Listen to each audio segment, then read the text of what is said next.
Please like and subscribe. ఇంకా చెక్కు అడగడానికి గౌరీ శంకర్ ఇంటికి వస్తారు. వాళ్ళు ఇంకా హాల్లో కూర్చొని మాట్లాడుతూ ఉంటారు. ఇంకా అక్కి వాళ్ళని చూస్తూ సంతోషపడుతూ ఉంటుంది. ఇంకా అక్కడికి జెండే కూడా వస్తాడు. అన్నయ్య రాకేష్ ఇద్దరు ఇంట్లోనే ఉన్నారు కదా, చూస్తే ఏమవుతుందో ఫ్రెండ్ అని అంటే లీవ్ ఇట్ డెస్టినీ అని ఇంకా ఆ రోజు సోదమ్మ చెప్పిన మాటలు జెండే గుర్తు చేసుకుంటూ ఉంటాడు. ఇంకా జెండే కిందకి వస్తాడు. ఇంకా వాళ్ళతో మాట్లాడుతూ ఉంటాడు. ఇంకా అప్పుడే అభయ్ రాకేష్ కిందకి వస్తూ ఉంటారు.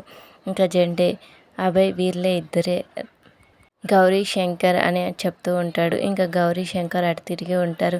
ఇంకా అభయ్ వాళ్ళనే చూస్తూ ఉంటాడు. ఇంకా గౌరీ శంకర్ ఇద్దరు లేచి నిలబడతారు. ఇంకా అభయ్ వైపు తిరిగేసరికి ఇంకా అభయ్ గౌరీ శంకర్లను చూసి ఒక్కసారిగా షాక్ అవుతాడు. ఇంకా గౌరీ శంకర్ కూడా చూస్తూ అలాగే నిలబడిపోయి ఉంటారు. Thank you for watching. Please subscribe my channel.